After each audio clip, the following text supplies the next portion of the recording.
Bien, pues muy buenas tardes. Muchísimas gracias por acompañarnos en este inicio de la tercera generación del programa de postdoctorado internacional en Derechos Humanos. Me da un placer enorme el estar iniciando estas actividades con una persona que siempre lo digo y me va a odiar el doctor porque siempre que tengo la oportunidad de presentarlo, no hay más que palabras de cariño, de afecto, de respeto, de admiración. Un hombre brillante, un hombre inteligente. Fue mi jefe en la Universidad Anáhuac. Fue director de la Facultad de Derecho de la Universidad Anáhuac, antiguamente México Norte, ahora Universidad Anáhuac, México, por 14 años, asimismo como director también del Instituto de Investigaciones Jurídicas. Él es licenciado en Derecho por la Universidad Anáhuac, con estudios doctorales en la Universidad Complutense de Madrid. Ha sido uno de los vicepresidentes de la Comisión Mexicana de Derechos Humanos y con más de 35 años como docente en diversos programas, licenciatura, maestría, doctorado, y un gran conocedor, filósofo. No puedo decir más que maravillas de alguien que admiro, respeto, y siempre, aunque me diga que no aquí el doctor, con todo el aprecio y con todo el cariño a un gran hombre. Créanme que me siento muy orgulloso de iniciar este programa con un hombre verdaderamente que admiro y respeto. Doctor, pues le cedo la palabra y de veras, muchísimas gracias por acompañarnos. Pues muchas gracias, pero pues no conviene que diga eso. No conviene. No es lo más conveniente, porque pues después resulta que pues que no hay tal cosa y van a decir y tantas flores que le echaron y pues no corresponde o pues no, mejor, bueno, ojalá que no los decepcione. Una primera observación es que algo que sí tienen que admirar de mí, algo que sí tienen que admirar de mí todos ustedes, es que soy muy valiente. Animarme a estar ante ustedes, se necesitan muchos pantalones para estar delante de ustedes. Ahorita que estuve oyendo sus notas de vida, sus currículos, pues es realmente impresionante. Entonces, que es poco lo que yo pueda aportar, pero vamos a reflexionar juntos y llevándome eso por delante, admiren que me puedo presentar ante ustedes.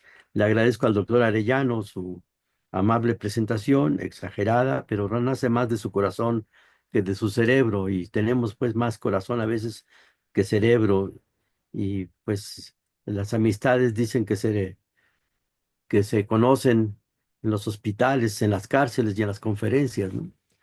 Es donde se conocen las amistades. Y pues él me brinda su amistad. Cuando tuve la oportunidad de estar con él en la Universidad de Anáhuac, pues hicimos grandes cosas. Hicimos programas que ahora, fuera de la Ciudad de México, y que ahora se han transformado en universidades. En universidades. O sea, pusieron la semilla, el doctor ya puso la semilla en varios programas de maestría, en lugares que nos prestaban en preparatorias, en diferentes partes de México, y que ahora son universidades. Pero dicho lo anterior, pues voy a compartir y a reflexionar con ustedes juntos. Si no funciona mucho lo que yo diga, al menos pueden aprender a contrario sensu.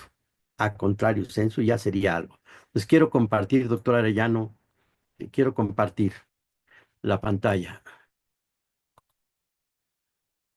¿Se está viendo la pantalla? Sí, doctor. ¿Se escucha bien? Sí, perfecto. Nada más para una cuestión operativa, ¿cuánto debo tardarme para calcular mis tiempos y que no sea yo un cronófago? No, adelante, doctor. Tenemos Está programado. 8:30 sin problema. Ok, hasta las 8:30. Pues vamos a empezar. Si alguien me quiere preguntar alguna cosa, algo, sin ningún problema. Les digo que es poco yo lo que puedo eh, eh, mostrarles a ustedes que ustedes no sepan. Quizás a los que no sean abogados sí los puedo apantallar, pero a los que no son abogados con tantos posgrados, etcétera, difícilmente. Pero vamos a reflexionar juntos. Primero quiero hacer con ustedes un acto de humildad siguiendo al maestro de los maestros, a Sócrates. Sócrates, a diferencia de Platón con el idealismo, que se llamaba en realidad Aristócles, pero como era ancho de hombros, su maestro de gimnasia le puso Platón porque en Grecia había y hay unos árboles que dan unas hojas redondas que se llaman platos y ahí comía y come la gente y como tenemos dos huesos atrás que se llaman omóplatos porque se parecen a esas hojas, pues a él le decían Platón. Platón creó el idealismo. Ahí ya hay una mano levantada de Ana Agostino, o será error. Yo creo que entrando y el descontón, ¿no? Descontón. Creó el idealismo, Aristóteles el realismo. Y el maestro de ellos, principalmente de Platón, por supuesto, pues fue Sócrates. Sócrates no creó una corriente de filosofía. Sócrates nos enseñó a pensar. Por eso es el maestro de los maestros, nos enseñó a pensar. Su madre, como saben, era partera. Y Sócrates decía, mi mamá no crea a los niños en el seno materno. Mi mamá ayuda a que nazcan, nada más ayuda a que nazcan. Cada mamá tiene sus hijos, así cada uno de mis alumnos tiene sus ideas y yo solo ayudo a que salgan las ideas. Por eso su método se llama mayéutica. Es el arte de las parteras. Y tenía un alumno que se llamaba Querefón. Y Querefón decía, mi maestro Sócrates es el hombre más sabio del mundo. Es el hombre más sabio del mundo. Y Sócrates decía, yo no soy sabio. Sabios son los que saben, los sofistas, ¿no? Sabios son los que saben, como Protágoras, que decía, el hombre es la medida de todas las cosas, de las que son en cuanto son y de las que no son en cuanto no son, porque la verdad no existe. Y si tú dices que es sí, yo te voy a demostrar que es no. Y si tú dices que es no, te voy a demostrar que es sí. El relativismo sobre todo en el derecho procesal. Por eso cuando uno de sus alumnos, Eulato, le dijo, enséñame a litigar, recordando que litigar es por aquello delitos, piedra. Antes los pleitos eran a pedradas, pero conservamos la palabra litigar cuando se inventan los argumentos jurídicos. Enséñame a litigar, le dijo Eulato. Y Protágoras le dijo, ¿con qué me pagas? Porque yo cobro, no como Sócrates, que no cobra. Y le dijo Eulato, te pago cuando gane mi primer juicio, cuando gane mi primer juicio. Y le enseñó a litigar. Y ya que lo graduó, le dijo, ya págame. Y le dijo, maestro, yo no te voy a pagar porque yo prometí pagarte cuando ganara mi primer juicio y me voy a dedicar a la política. Entonces, si me voy a dedicar a la política, pues yo no voy a ganar ningún juicio porque no voy a llevar ningún juicio. Entonces, no tengo por qué pagarte. Y Protágoras le dijo, pues me vas a pagar porque yo te voy a llevar a ti a juicio. Y si tú me ganas, me tienes que pagar porque ya ganaste un juicio. Y si tú pierdes, los jueces te van a condenar a que me pagues. Y el maestro le dijo, pues es al revés, maestro. El alumno le dijo, Blato, le dijo, es al revés, maestro. Porque si yo gano el juicio, los jueces te van a condenar a que no te pague. Y si yo pierdo el juicio, no tengo por qué pagarte porque te prometí pagar cuando ganara mi primer juicio. Ese es el relativismo y ese es el problema de los procesalistas. Es muy complicado. Y Sócrates tenía fama de sabio cuando se discutían con Protágoras, que Protágoras decía es que la verdad no existe. Sócrates les decía, siguiendo aquel principio de no contradicción y de tercer excluido, si es verdad que la verdad no existe, ya tenemos una verdad, que la verdad no existe. Porque tú lo que dices o es verdad o no es verdad. Si es verdad, te contradices. Y si no es verdad, no tenemos por qué hacerte caso. Y Eulato se fue a Delfos. Tropicalizando lo de Delfos sería Internet con los dioses. Internet de banda ancha con los dioses. Y en Delfos, después de la ceremonia, bañarse en la crisálida, pagar una limosna, etcétera, se le preguntaba a la pitonisa, ¿quién es el hombre más sabio del mundo? Le preguntó, Querefón, ¿quién es el hombre más sabio del mundo? Y la pitonisa, con la ceremonia, los sonidos guturales, etcétera, porque ahora se sabe que le quemaban cáñamo y entraba en trance la pitonisa, medio drogada, y total que dijeron, Sócrates es el hombre más sabio del mundo. Y él se fue a Atenas a decirles a sus compañeros, los dioses hablaron, corriendo. En ese tiempo se usaba eso de correr. Ya un soldado que se llamaba Filipias, después de 3 días de estar en batalla en maratón, se fue corriendo más de 42 kilómetros hasta Atenas y llegó a Atenas y les dijo a sus compañeros, Jairete, Neniki Kamen, alégrense porque hemos vencido y cayó muerto. En su honor, en su honor es la carrera del maratón. Así también dijo, alégrense porque los dioses hablaron. Los dioses dijeron que Sócrates, mi maestro, es el hombre más sabio del mundo. Y Sócrates dijo, bueno, ¿y por qué los dioses andan diciendo esto, no? si yo ni en los dioses creo? Porque recordemos que de acuerdo con Platón, en la Apología de Sócrates, Alito y Melito lo acusaron de no creer en los dioses, de andar diciendo que la luna no era la diosa Selene, que era una piedra. Lo acusaron de corromper a la juventud y de enseñar cosas de demonios. Y le dijo a Sócrates en el juicio público, le dijo, a ver, Melito, ¿quiénes son los demonios? Tú dices que enseño cosas de demonios y que no creen los dioses. ¿Quiénes son los demonios? Pues los demonios son los hijos de los dioses con los hijos bastardos de los dioses. Demion en griego, un genio, espíritu. Y le dijo, pero Melito, si tú dices que yo no creo en los dioses, ¿cómo voy a andar enseñando cosas de los hijos de los dioses si no creo en los dioses? Principio de no contradicción. Y así todo lo condenaron. Y aquí pues empezamos con los problemas. Lo condenaron por mayoría. Las mayorías siempre tienen la razón. La respuesta rápida pues es decir, no, las mayorías no siempre tienen la razón. ¿Y cuándo sabemos cuándo sí y cuándo no? Las mayorías tienen la razón. Y lo vamos a vincular con los derechos humanos. ¿Cuándo sí y cuándo no? Las mayorías tienen la razón. Y si sabemos que no tiene la razón la mayoría, ¿qué debemos hacer nosotros cuando la mayoría esté equivocada? ¿Debemos rebelarnos? ¿Tirar el sistema como el 88, que la mayoría aparentemente iba dándole el voto a Cárdenas? ¿Qué debemos hacer cuando estamos convencidos de que la mayoría no tiene la razón? ¿Qué debemos hacer? Bueno, a él lo condenaron por votación. Pero Sócrates decía, ¿por qué los dioses andan diciendo eso? Y después de reflexionar, y en esto estoy siguiendo a Pablo de Ballester, Sócrates dijo, es que existen cuatro clases de seres humanos. La primera clase de seres humanos son los que saben y saben que saben, son los sabios. Pero Sócrates decía, yo todavía no conozco a ninguno, porque los sofistas como Protágoras, que andan diciendo que son sabios, cuando les empiezo a preguntar, pues no son tan sabios. No conozco al primero. Existen otros que son los que saben y no saben que saben, como los campesinos que saben muchas cosas, pero no están conscientes de la relación causa-efecto en lo que saben. Por ejemplo, saben, y también en la ciudad pasa, pero sobre todo en el campo, saben que las mujeres tienen mejor mano para sembrar, que si la semilla la deposita una mujer, se da mejor la cosecha. Pero ¿cuál es la relación causa-efecto? No lo saben. Hay personas que agarran una planta, la pasan de una maceta a otra y la secan, y no se sabe la relación causa-efecto. Hay otro tipo de personas que son los que no saben y actúan como si supieran. Esos son peligrosísimos. Esos son los peligrosísimos, sobre todo cuando tienen iniciativa. Hay una expresión muy mexicana que no voy a repetir aquí, pero sin duda ustedes, alguno lo recordará.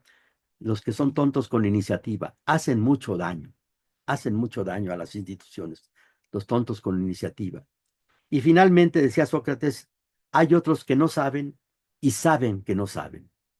Y Sócrates decía, yo soy de esos, yo soy de esos. Por eso se le atribuye la expresión de yo solo sé que no sé nada. Yo solo sé que no sé nada. Yo soy de esos porque es nuestra actitud, creo yo, de humildad ante el conocimiento. Somos eternos alumnos. De acuerdo con el escudo de la Universidad de Bolonia, 1088, en el escudo de la Universidad de Bolonia se puede leer la frase Alma Mater Studiorum, la mamá que da de comer a los estudiantes. Y la palabra alumno significa el que se alimenta, viene de alere, el que se alimenta. Y esto lo ligo con un incidente de previo y especial pronunciamiento. Un incidente de previo y especial pronunciamiento. Sabemos que la justicia tiene un símbolo que todos conocemos, la diosa con la balanza, los ojos cerrados, no cerrados, sino tapados, la espada, que es la coercibilidad del derecho. Otro problema sería analizar si la coercibilidad es parte esencial del derecho o es simplemente un propio del derecho y no parte de su esencia, que sería otra discusión que podríamos después hablar. Pero, ¿cuál es el símbolo de la felicidad? El símbolo de la felicidad, desde sus raíces, viene de Félix, de absorber del seno materno. El símbolo de la felicidad es una mamá, como está en el Seguro Social, una mamá que tiene en sus manos a un niño que acaba de comer. Y si lo ligamos con lo que acabamos de decir del alma mater y de lo que significa la palabra alumno, nosotros somos los alumnos los que nos alimentamos de conocimiento en la universidad. Por eso no hay mayor felicidad que estar entre universitarios. Por eso es un incidente de previo y especial pronunciamiento y por eso le agradezco al doctor Arellano la oportunidad de compartir con ustedes. Y como dicen los escolásticos, vamos a aclaración de términos. ¿Qué vamos a entender por los derechos humanos? Pues es nuestras prerrogativas fundadas en la dignidad del ser, de la dignidad humana, necesarias para que el ser humano alcance la realización de sus potencialidades en orden a su esencia. Esto lo vamos a desglosar en varias partes en el transcurso de esta plática. Nacen los derechos humanos nacen de la dignidad que tenemos. Para que nosotros alcancemos la potencialidad, la realización de nuestras potencialidades en orden a nuestra esencia. Por supuesto, queda al aire cuál es la esencia del ser humano. ¿Cuál es la esencia del ser humano? En una primera aproximación, imaginemos que tenemos en el escritorio a un ser humano y le cortamos los pies. ¿Sigue siendo ser humano? Pues sí. Le cortamos las manos. ¿Sigue siendo ser humano? Sí. Le cortamos las orejas. ¿Sigue siendo ser humano? Sí. Le cortamos todo lo cortable. ¿En qué momento podemos decir ya no es un ser humano? Esto lo vamos a explicar más tarde. Pero vaya la primera reflexión. ¿En qué momento ya no es un ser humano? Y siguiendo en la misma línea,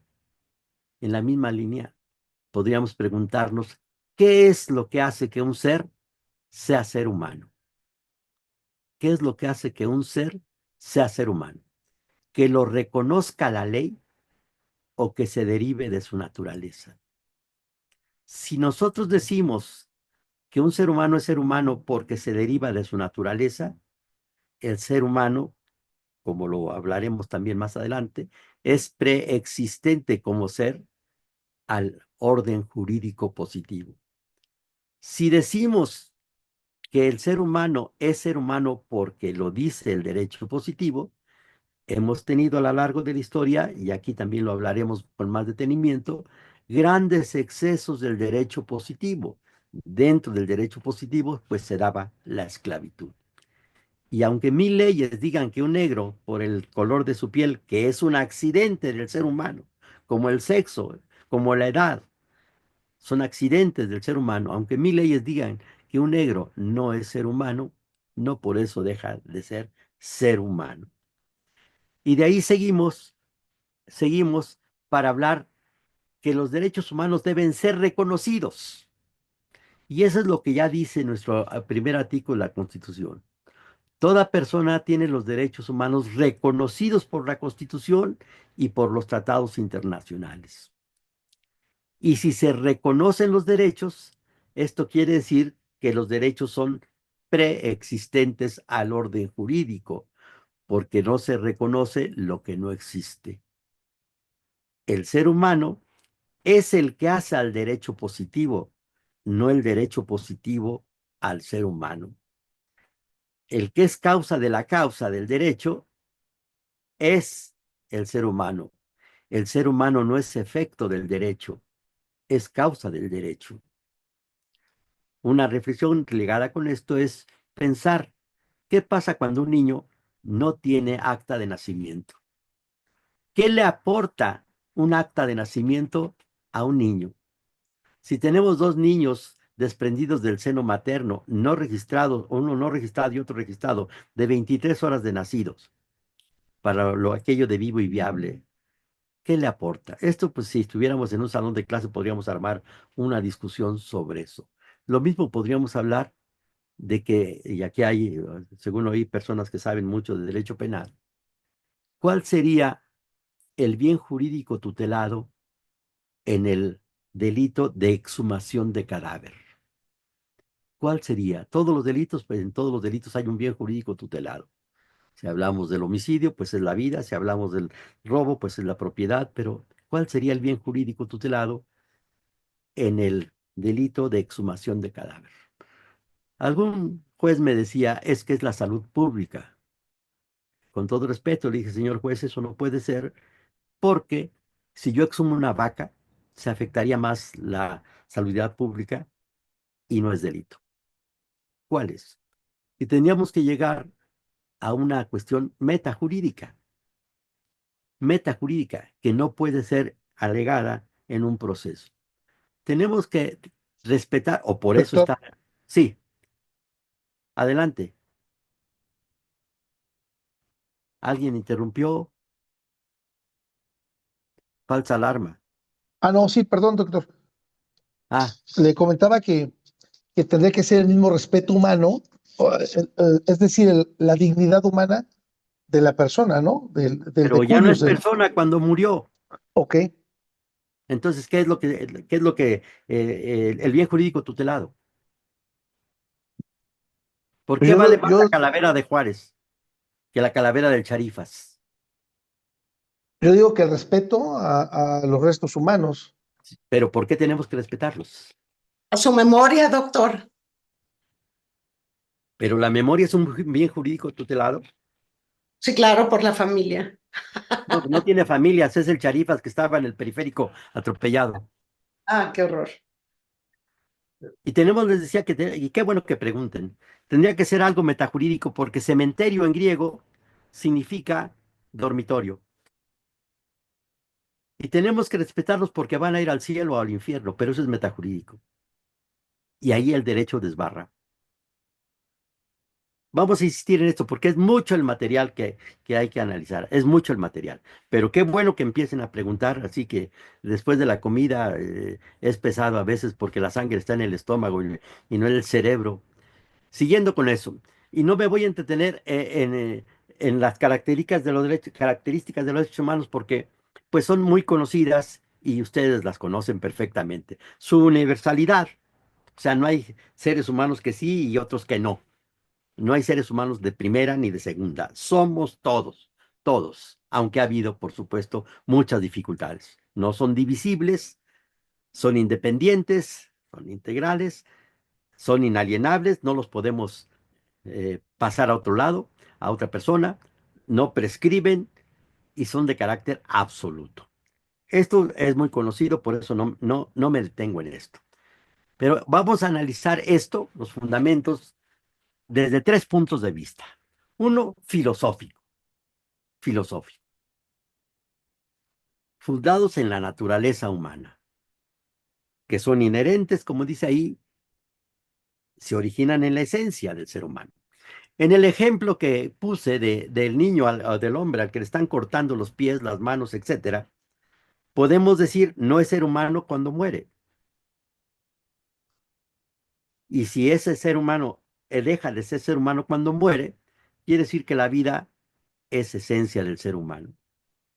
Y siguiendo con este principio, y de ahí se derivaría lo que es lo bueno y lo malo en la filosofía, siguiendo ese principio, lo que ayude a la vida es bueno para el desarrollo del ser humano. Lo que, a contrario senso, lo que destruye a la vida es malo, la vida del ser humano. Tomando en consideración que a ver otra vez, no se amontonen, vénganse de uno por uno, de 100 en 100.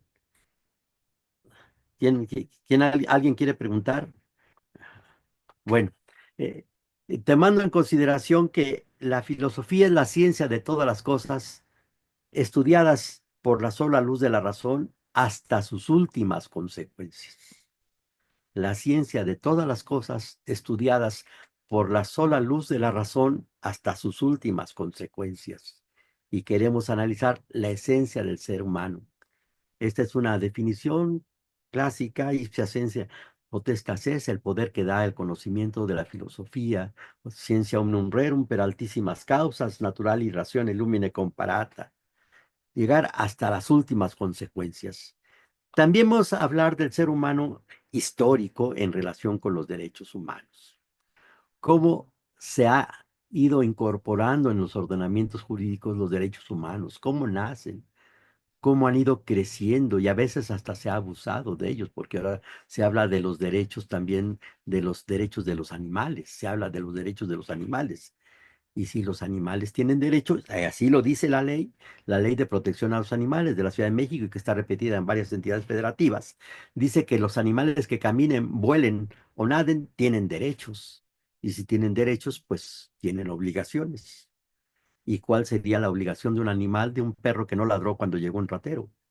Conocerán que el ministro Juan Luis González Alcántara Carrancá, por atracción, atrajo el caso de una elefanta, Eli, una elefanta, un amparo que alguien presentó en nombre de una elefanta y fue admitido el amparo, fue admitido. ¿Y qué tal si la elefanta no estaba de acuerdo con su representante? ¿Podría ir ante un notario y decir, quiero cambiar de representante legal?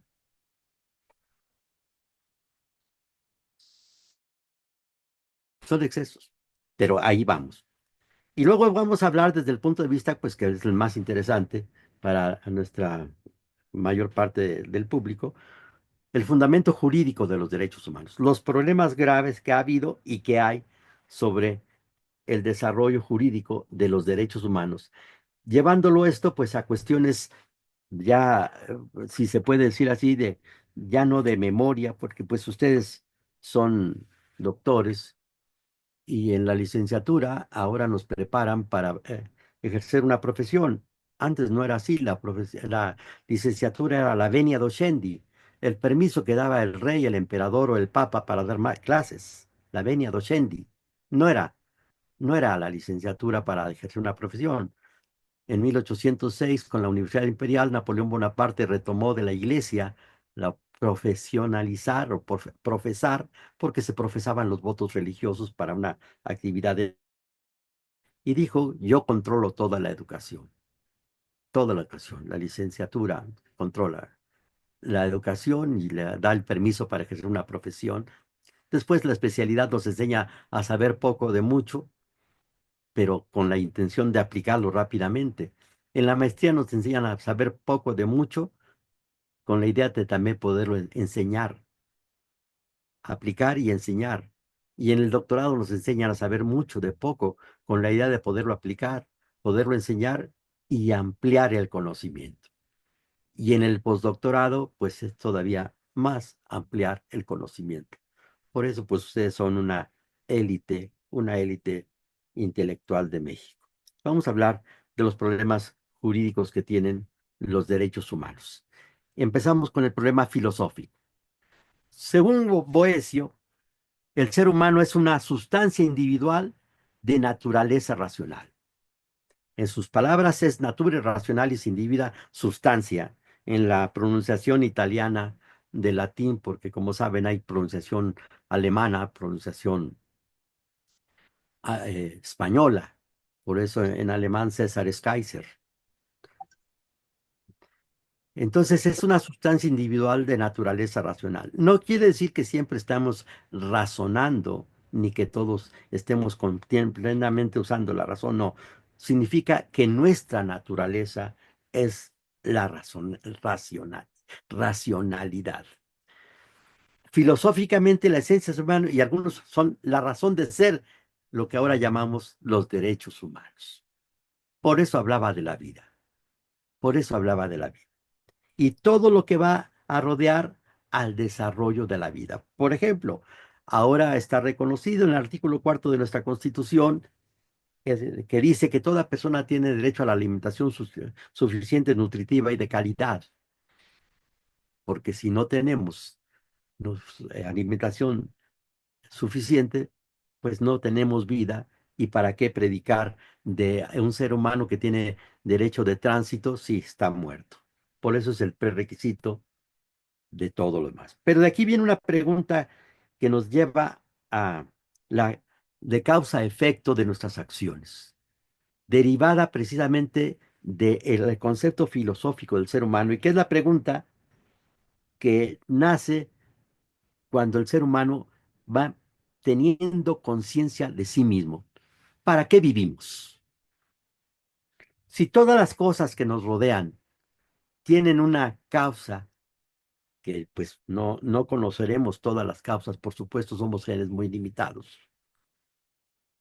Si la computadora sirve para algo, si el mouse sirve, si el teléfono sirve para algo, tiene una razón, un porqué y un para qué. El ser humano que es más importante que muchos los seres, ¿para qué existe?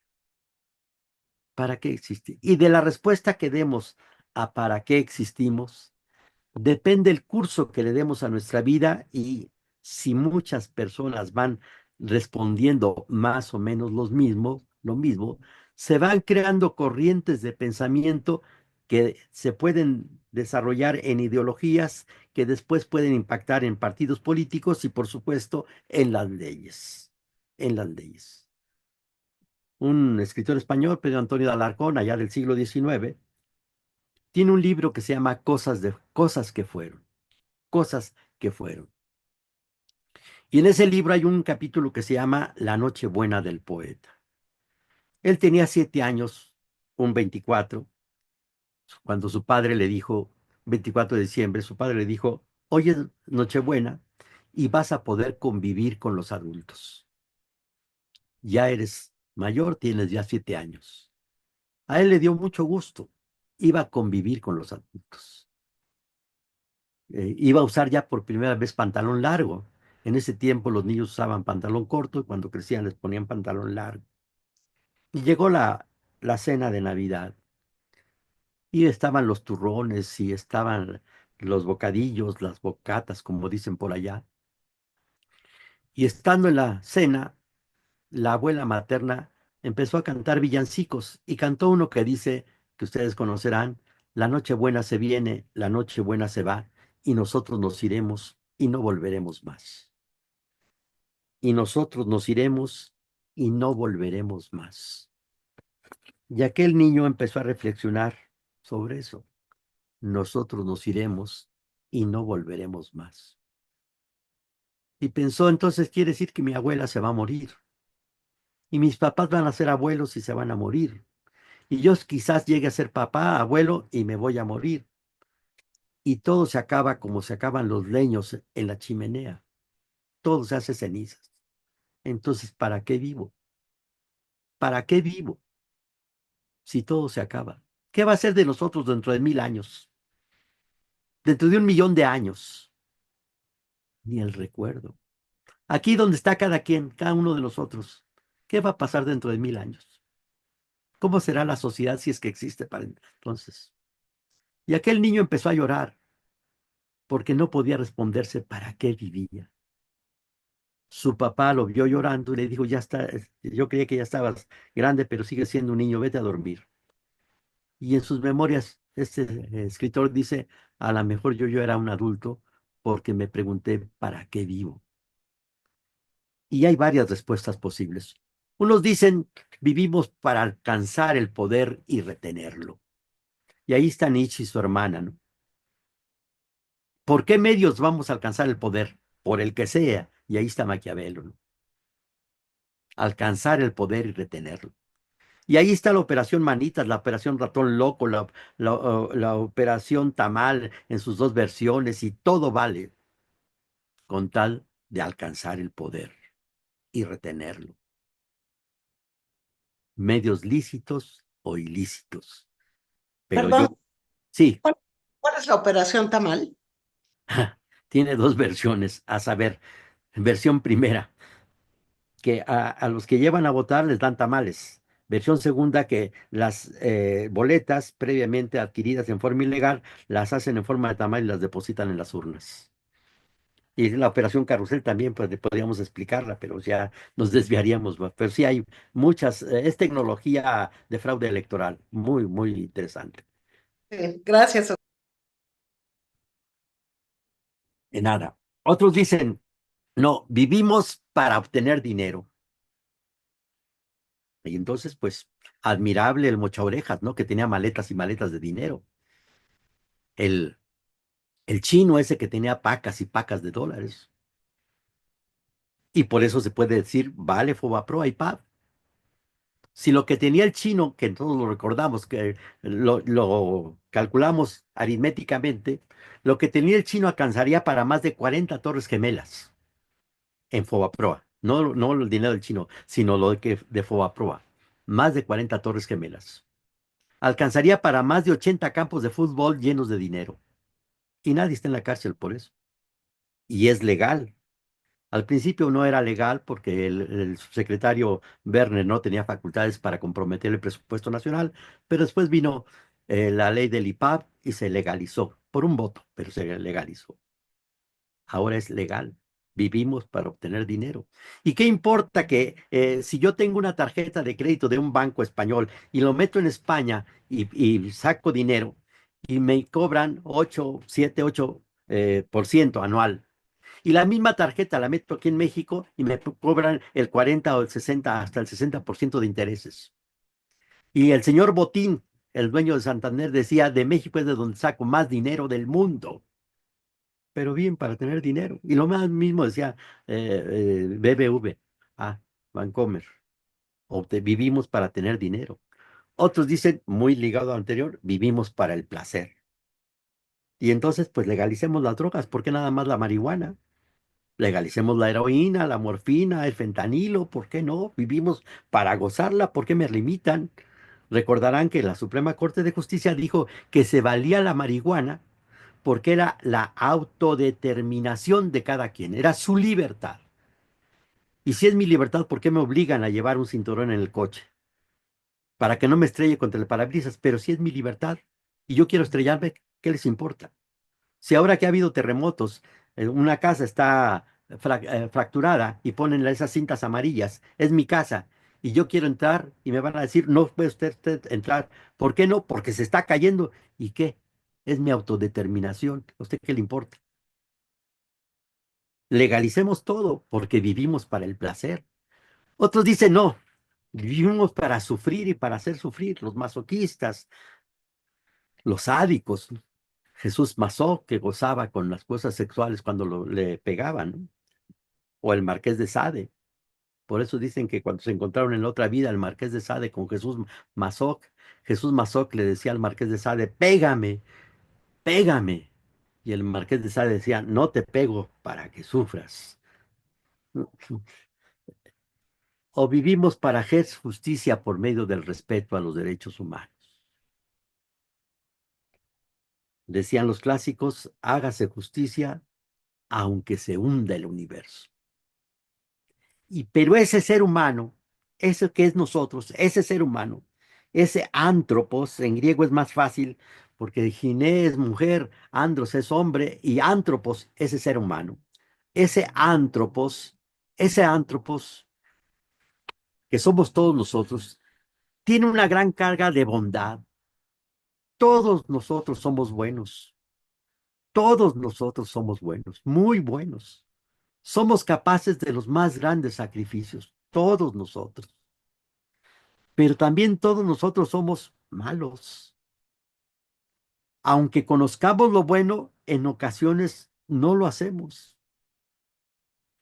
Los clásicos decían, vidio me loco aprobó que deteriora secor. Conozco el bien y lo acepto, estoy convencido, pero me porto mal, porque tengo libre albedrío. Y si no tuviéramos libre albedrío, no necesitaríamos el derecho penal, por ejemplo. No, seríamos inimputables, inimputables. Son problemas que vienen desde la Grecia clásica y que son muy difíciles a veces de resolver. ¿Por qué el hombre actúa como actúa? Y vamos a ver algunos ejemplos. Porque también somos a veces irracionales. Los seres humanos a veces somos irracionales, irracionales. Si lo pudiéramos graficar, sería así. La reunión de esas fuerzas da al ser humano. Es el ser humano. Es ese ser humano, ese ántropos que es bueno, que es capaz de los más grandes sacrificios, pero también ese ser humano que es malo, que es capaz de las más grandes aberraciones y que también es irracional. Esas fuerzas dan por resultado al ser humano. Ecce homo, que se supone lo que fue lo que dijo Pilatos cuando presentó a Cristo ya martirizado. Pero, tenemos la fuerza del derecho y la fuerza de voluntad.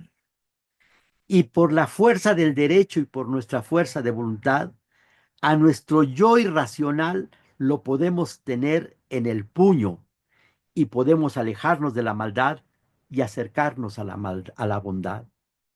Y una prueba apodíctica, que en derecho es juris et de jure, de lo que estoy diciendo, es que están ustedes aquí ahorita. Apodíctico es que no admite prueba en contrario, pudiendo no estar. Podrían estar viendo una película, estar con su pareja, estar en un sillón, estar en cualquier otra parte, pero están aquí oyendo algunas cosas que podrán servir. Entienden lo que quieren. El motivo determinante de su voluntad para estar aquí es que quieren ser mejores.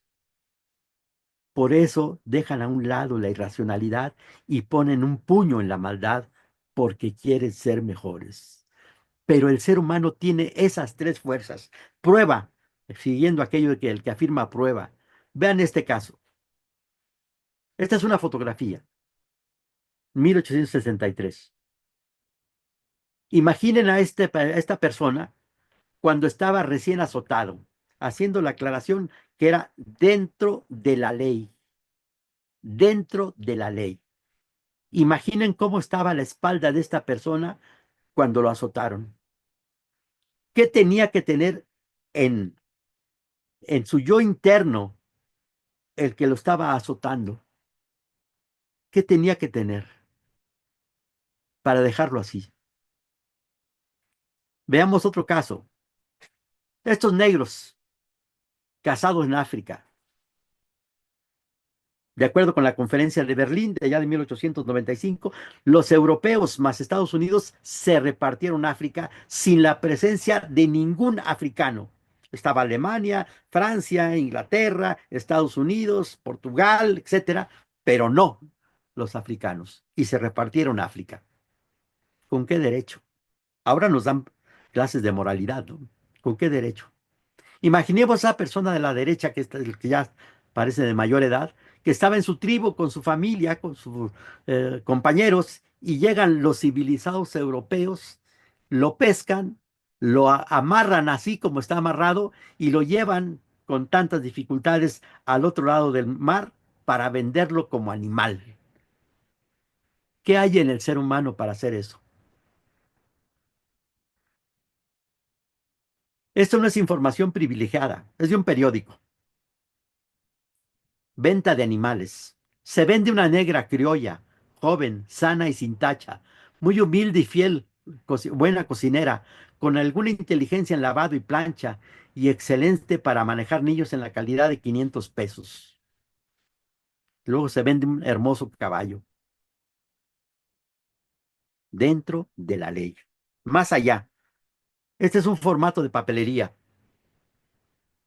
Digo yo, don Javier María de Aguirre, vecino y del comercio de esta ciudad, que he vendido, y vienen los datos de un negro. Como de 18 años, claro, no tenían la fecha, el acta de nacimiento, ¿no? Y ahí está en cuanto lo venden. Vea esto en la civilizada Australia. ¿Con qué derecho? Esos países civilizados que ahora nos dan lecciones de moralidad y nos dicen que nosotros somos malos y somos subdesarrollados. ¿Con qué derecho? Llegar a estas regiones, encadenar así a personas que no han cometido ningún delito, esclavizarlos, azotarlos. ¿Con qué derecho? Ese es el ser humano. Y no tan lejos, no tan lejos, vean esto, zoológicos humanos en Bélgica, en la civilizada Bélgica. El rey de Bélgica ya pidió perdón por esto. Pero esto es de 1956. Y estas son fotografías. Ahí tenían a los negros. Les daban alimentos como si fueran changos en una jaula. Ese es el ser humano. Vean esto que ya está muy cerca de nosotros, el Popeye, que acaba de morir. Llegó a un acuerdo con el gobierno de una muerte, Galán, etcétera. Estuvo más de 20 años en la cárcel, pero él confesaba que había matado como a 300 personas y había mandado matar a más de 3,000 personas. A veces soy Dios. Yo digo si un hombre vive o un hombre muere. Y eso que es de Colombia, aquí lo tenemos repetido hasta la saciedad, ¿no? Más de 100,000 o cerca de 200,000 muertos en un sexenio, más lo que se acumule. Vean este señor. Estos son los juicios más abominables de Estados Unidos. Este señor, Dredd, su dueño era un esclavo, su dueño era un médico. Y ese médico, por su trabajo, estaba en un lugar donde había en un estado de Estados Unidos donde había esclavitud. Pasa a un estado de Estados Unidos donde ya no había esclavitud. Y este negro dice, pues ya soy libre, ya estoy, como dice nuestra Constitución, alguien que pone un pie en México es libre, ¿no? Él dijo, ya soy libre. Y le dijeron, no. ¿Cómo puede acreditar la personalidad en un juicio un esclavo?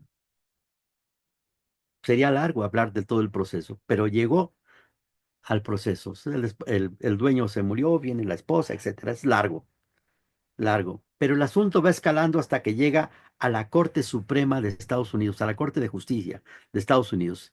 Y la Corte dice esto, el 6 de marzo de 57, que este señor Dred Scott era propiedad particular del médico o de su viuda, que era como una maleta, que a donde fuera era siempre de él, y que era deber de Estados Unidos proteger la propiedad privada, y que la Corte Suprema de Justicia de Estados Unidos no tiene competencia para decir si una ley es justa o es injusta, tomando también en consideración que la Constitución de Estados Unidos dice que todos los seres humanos nacen iguales, pero estos no eran seres humanos. Hasta los años 60 había letreros de prohibida la entrada a perros y a negros.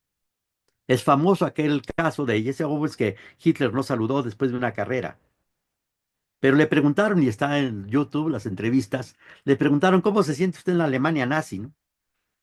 Bien, pero ¿por qué bien? Si usted aquí son racistas, ¿no? Porque aquí cuando llegué, nosotros les dijimos dónde nos vamos a hospedar, pues en la Villa Olímpica, pero no hay una villa para los negros, no, es una sola Villa Olímpica.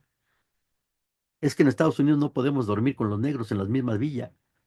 Y cuando el famoso presidente Roosevelt les hizo una cena a los atletas de la Olimpiada del 36, en pleno nazismo, una cena de gala en la Casa Blanca, no pudieron entrar los negros, aunque trajeran todas las medallas que quisieran, porque lo que decían en ese tiempo es, los negros tienen forma humana, pero no son seres humanos. Los negros no son seres humanos. Ese es el ser humano, ecce homo. También hay otros seres humanos, como este señor, ¿no? Que he cuestionado muchas cosas. Pero pues, los ingleses habían invadido la India, por supuesto, sin derecho. El rey Carlos II, Carlos III actualmente de Inglaterra, es emperador de la India. Y este dijo, hay que salir, independizarnos, pero sin violencia. Y sabemos lo que le pasó. Lo mataron. Esta señora pues también es famosa, ¿no? Quizás sea menos conocido este señor, Damián de Molokai. Sabemos mucho de Luis Miguel, de Taylor, de Juan Gabriel, de todas esas personas, ¿no? O de Messi, pero a ese señor es menos conocido. Este señor tenía 23 años, era de Bélgica, cuando pidieron un voluntario para ir a cuidar leprosos a la isla de Molokai, está en el archipiélago de Hawái. 23 años. Sabiendo que se iba a contagiar, él fue a Molokai a cuidar leprosos. y ustedes pueden ver su mano izquierda ya podrida. La mano derecha, pues ya no tiene más que el muñón. Y murió leproso. Y murió leproso. Por eso hay seres humanos buenos. Y hay personas, seres humanos que no son tan buenos. Que no son tan buenos. Pasamos al elemento histórico de los seres humanos. Ha evolucionado. Esto ha evolucionado. Tempus fugit, se va el tiempo muy rápido, es que esto es mucho. Nos vamos más rápido. Ha evolucionado de acuerdo con lo que manden, quienes manden. En su tiempo, la iglesia era la que mandaba y por eso todo se hacía en el nombre de Dios. Todavía manda mucho, pero ya no tanto, ya no tanto. Los seres humanos han estado condicionados. ¿Quién manda? Y sabiendo quién manda, podemos saber cómo son los derechos humanos. Durante muchos siglos, el referente de todo era Dios. Dios era el centro de todo, sobre todo en la Europa occidental, por supuesto. Si queremos saber quién manda en una sociedad, veamos sus edificios. Si nos trasladáramos hace 700, 600, 700 años a la Europa del medievo, ¿cuáles serían los principales edificios? Principalmente las catedrales y los palacios. Las catedrales hasta inventaron el arco gótico, que son las manos que se elevan a Dios, los grandes virtales. Cuando se hizo Nuestra Señora de París, París era un pueblito como cualquier otra de México, de cualquier parte de nuestra América. No digo de Chalco, porque aquí hay algunos extranjeros que no conocerán Chalco. Pero todo giraba alrededor de Dios. Los derechos humanos estaban condicionados a la teología. ¿Qué quería Dios de nosotros? Por eso mandaba tanto a la iglesia. Así era antes. Dios era el centro de todo. En la concepción esta occidental de Dios. Dios mandaba a través del rey. Y el rey mandaba sobre el pueblo. ¿Qué derechos tenía el pueblo frente al rey? Ninguno. Decía el conde de la Croix, virrey aquí de la Nueva España: sepan los habitantes de esas tierras que su deber es callar y obedecer y no andaran metiéndose en las cosas del Estado. Y esto que fue en el virreinato, lo podemos ver en las constituciones de Bélgica, de Suecia, de España, de todos los países europeos donde hay monarquía. El artículo 56 de la Constitución española dice que el rey de España es intocable en su persona y es irresponsable de sus actos. Por eso no ha podido juzgar a Juan Carlos I, que mató a su hermano Alfonso. El rey solo respondía a Dios, ante Dios o ante la historia, si se quiere. Y el rey encarnaba los tres poderes famosos. Todo se hace en el nombre de Dios. Ahora, pues, por supuesto, con limitaciones, porque son monarquías parlamentarias. Pero son reales decretos. En la sentencia se habla en nombre de su majestad. Mi mismo grado de doctor, dice Juan Carlos I, rey de España, y me da el grado de doctor. ¿Cuándo fuimos a robar juntos? ¿Cuándo? Pero la iglesia coronaba al rey desde aquella famosa coronación de Carlomagno en la Navidad del año 800. Cuando se peleaba, Juana de Arco se peleaba contra los ingleses, pero también contra parte de Francia, porque quería que se coronara como rey de Francia a Carlos VII, que lo ungieran con óleo santo, que se suponía que le había traído el Espíritu Santo. Por eso los revolucionarios franceses rompieron en Reims la ampolleta donde estaba el óleo santo. El rey solo respondía ante Dios o ante la historia, si se quiere. Eran súbditos, no eran ciudadanos, y tenían delimitados sus derechos humanos. Esto cambió. Hubo abusos. Decían que eran reyes por la gracia de Dios, pero además, pues se casaban entre ellos porque decían que era la sangre real. Y eso, pues ya médicamente se sabe que trae problemas muy graves. El último rey de los Habsburgos, de los Austrias en España, Carlos II, le decían Carlos el hechizado, Carlos II el hechizado. Le tenían que poner un corsé de acero para poderlo sentar en el trono. muere sin descendencia y se arma una guerra en Europa por ver quién sería el nuevo rey de España. Y gana el nieto de Luis XIV, y por eso ahora los que reinan en España son Borbones. Hubo una guerra. España perdió Gibraltar, se metió en la guerra Inglaterra, mandó al general ese de la famosa canción Mambrú se fue a la guerra. Y cambió eso. Y ahora el pueblo es el que manda. El soberano era el que mandaba, ahora el pueblo, el rey era el soberano, mejor dicho, ahora el pueblo es el soberano. Y el pueblo nombra al detentador del poder. Y el detentador del poder responde ante el pueblo. Y el pueblo, en sentido amplio, el detentador del poder, el poder se divide para su ejercicio, pero el poder político es uno nada más. Pero aquí viene un problema muy grave. El bien y el mal es cuestión de votos. Y como en el caso de Sócrates, las mayorías siempre tienen la razón. El bien y el mal es cuestión de votos. El detentador es mandatario, nosotros somos los mandantes. El pueblo es el soberano y el pueblo solo tiene límites materiales, no formales. Puede hacer lo que quiera el pueblo. Puede hacer por votación, puede hacer lo que quiera. Dios ya no sería el soberano, ya no por muchas constituciones, y todavía en algunos lugares se dice en el primer artículo o en el proemio de que se está legislando en nombre de Dios. El pueblo sería el soberano y el bien y el mal serían cuestión de votos. Pero toda conducta humana debería estar dentro del derecho que era monopolizado por el Estado. El Estado crearía el derecho y el pueblo tendría el derecho que el Estado creara.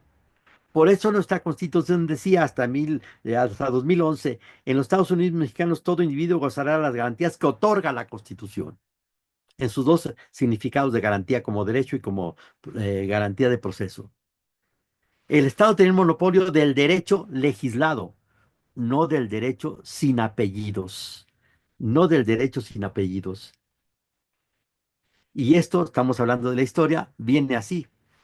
La famosa Declaración de los Derechos del Hombre y del Ciudadano, la famosa declaración que ustedes conocen. Nada más recuerdo los tres primeros artículos. Los hombres nacen y permanecen libres e iguales. Egalité, liberté, fraternité.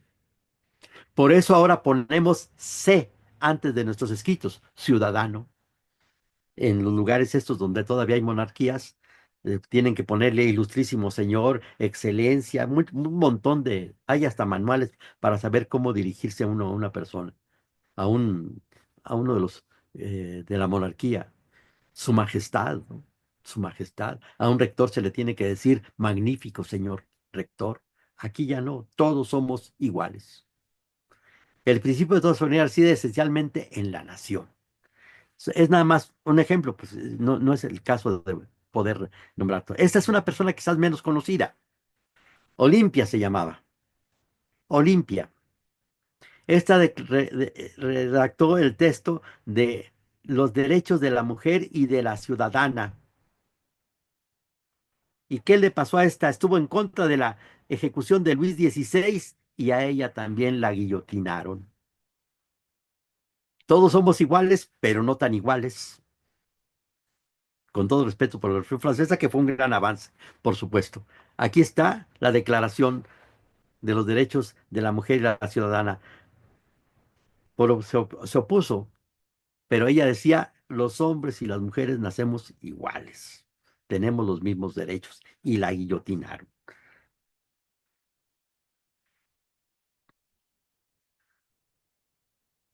Claro, el derecho legislado, el que es producto de los parlamentos, está condicionado. ¿Quién manda? Si los que mandan en una sociedad son los banqueros, pues el derecho va a estar en un determinado sentido. Por ejemplo, se va a permitir, como se permitió aquí, o se permite aquí, los intereses sobre intereses, porque ellos mandan. Los factores reales de poder, vamos a, si ojalá que alcancemos a ver un poco más de eso. Esto es una lista nada más, porque no podemos hablar de cada uno de estos. El derecho a a la igualdad, a la prohibición de los derechos, igualdad entre hombres y mujeres, igualdad ante la ley, libertad, derecho de integridad y de seguridad personales, libertad de trabajo, profesión, libertad de expresión, principio de legalidad, principio de seguridad jurídica, los procesados, derechos de la víctima o ofendido, seguridad jurídica, las detenciones, todas estas seguridades, derecho a la inviolabilidad del domicilio, eso pues son avances que ha tenido muy grandes. Esto, derecho a la propiedad, derechos sexuales y reproductivos, acceso a la información, derecho de petición, derecho a la ciudadanía, derecho a la reparación, derecho a la educación, derecho a la salud, derecho a la vivienda, derecho a agua y saneamiento, derecho a la alimentación, derecho a un ambiente sano, derecho a la identidad. O sea, podemos hablar aquí de toda esa larga lista. Esto me lo voy a brincar porque, bueno, lo voy a decir muy rápido. Han sido diferentes las relaciones. Con los monarcas éramos siervos. Con la Revolución Francesa, los siervos se convirtieron en ciudadanos. Pero dentro de esa relación de ciudadanos se dieron grandes injusticias. Ustedes saben que en un contrato la suprema ley es la voluntad de las partes. Si por voluntad de las partes se llegó pues, excesos como trabajar 20 horas diarias, 7 horas, 7 días a la semana, y era la voluntad de las partes. Por eso nace el derecho social, que México fue de los que encabezaron esto. En 1917 se llevó a la Constitución dentro, porque había excesos siendo todos iguales. Por ejemplo, la familia Terrazas en Chihuahua, una de sus haciendas, uno de sus ranchos tenía más de 1 millón de hectáreas. O sea, se nugatorio la igualdad. Por las revoluciones sociales, los ciudadanos se convirtieron en camaradas. Y los camaradas, por la revolución del mercado, ahora son clientes. Y siguiendo el principio de que el cliente siempre tiene la razón, mal asunto. Nuestro presidente Fox decía que México era como una gran empresa. ¿Cuál es el motivo determinante de la voluntad de una empresa? ¿Para qué se crea una empresa, una sociedad anónima? ¿Cuál es el fin? El lucro. ¿Y cuál es el fin de un acto político? Al menos en teoría, el bien común. Si en un pueblito se necesita luz y se quiere lucro, pues no van a meter luz. Si es una empresa que busca el lucro. Eso podríamos hablar más, pero no hay tiempo. Vamos a los fundamentos jurídicos, que son los gordos del asunto. El ser humano es sociable por naturaleza. El ser humano está en la sociedad, es un animal político. En términos aristotélicos, es un zoón politicón. Y todos tenemos virtudes y defectos. Y la sociedad como sociedad también tiene virtudes y defectos. Tenemos todos virtudes y defectos.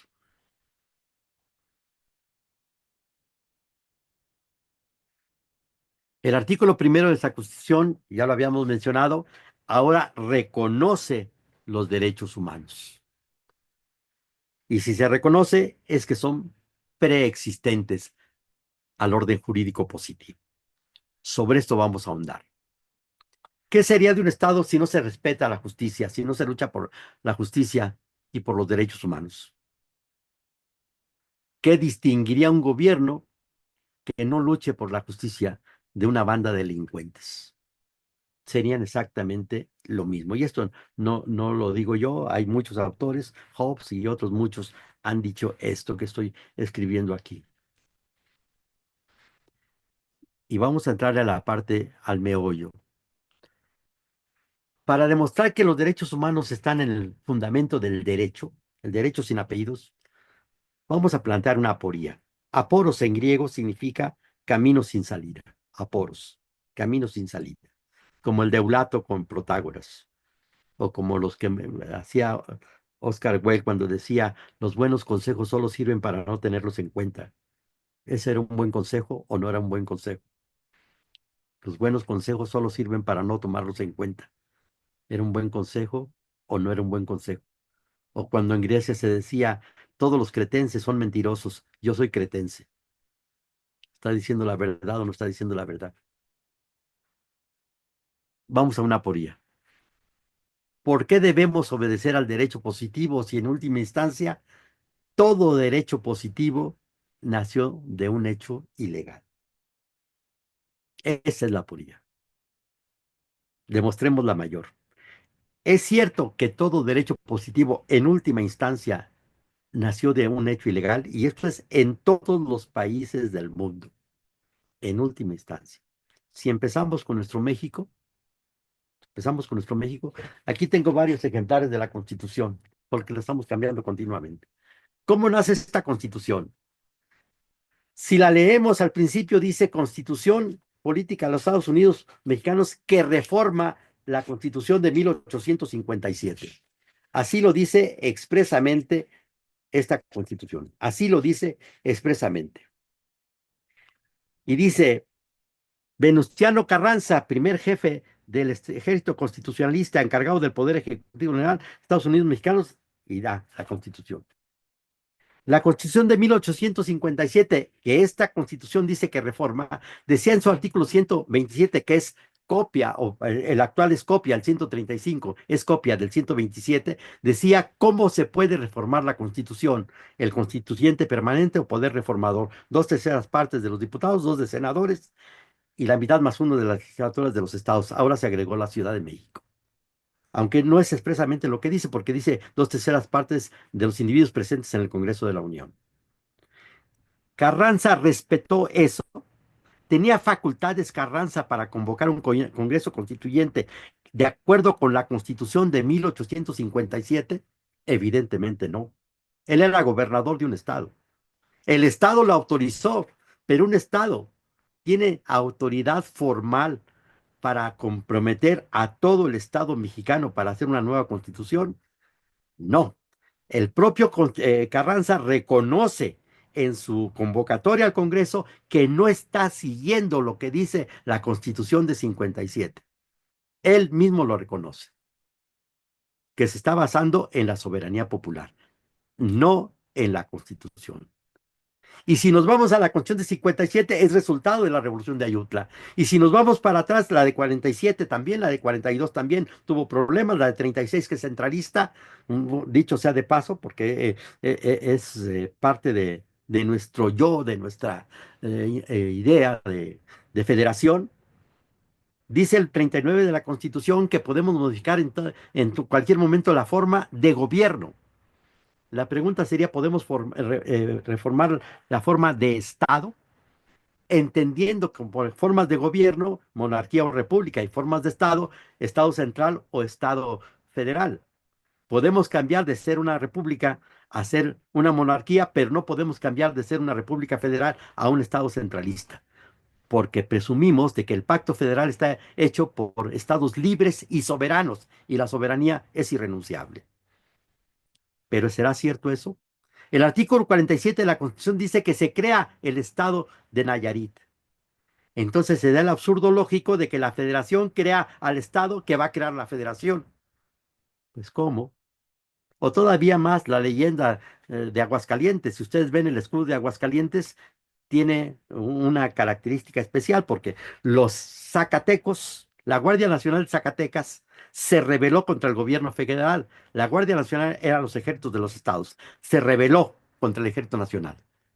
Y Santana fue a ponerlos quietos, a luchar contra ellos, y le hicieron una cena en Aguascalientes. Aguascalientes prácticamente eran 2 haciendas, las de los Rincón Gallardo y otros. Por eso aquella canción de Esas Sierras del Rincón son las tierras del Rincón, de Rincón Gallardo, la canción del Barzón. Y estando ahí en Aguascalientes le hicieron una cena de gala. Y la anfitriona le dijo a Santana, una señora Ana Luisa Fernández, ¿por qué no nos deja ya como Estado libre y soberano? Porque a veces somos de Aguascalientes, perdón, de Jalisco, a veces somos de Zacatecas. Y Santana le dijo, ¿y qué me da usted a cambio? Y le dio un beso. Y por eso el escudo de Aguascalientes tiene unas cadenas rotas por un beso. Por un beso, Aguascalientes es Estado libre y soberano. Que otros dicen que dio más, pero eso no se puede poner ahí. Si nos vamos a cualquier otro país, ¿quién reina ahorita en España? Felipe VI, hijo de Carlos I. ¿Quién puso a Carlos I como rey de España? Franco. ¿Cómo llega al poder Franco? Violando la Constitución de 31. Si nos vamos a España, de ahí pasamos a Italia, y ¿qué era Washington para Inglaterra? Un delincuente. Así, en todos los países, en última instancia, es un origen ilegal. Ilegal. No podemos decir que sea ilegítimo, pero sí era ilegal. Podemos plantear el problema así. Si lo jurídico de una norma deriva de que el órgano que la produce esté formalmente facultado para hacerla,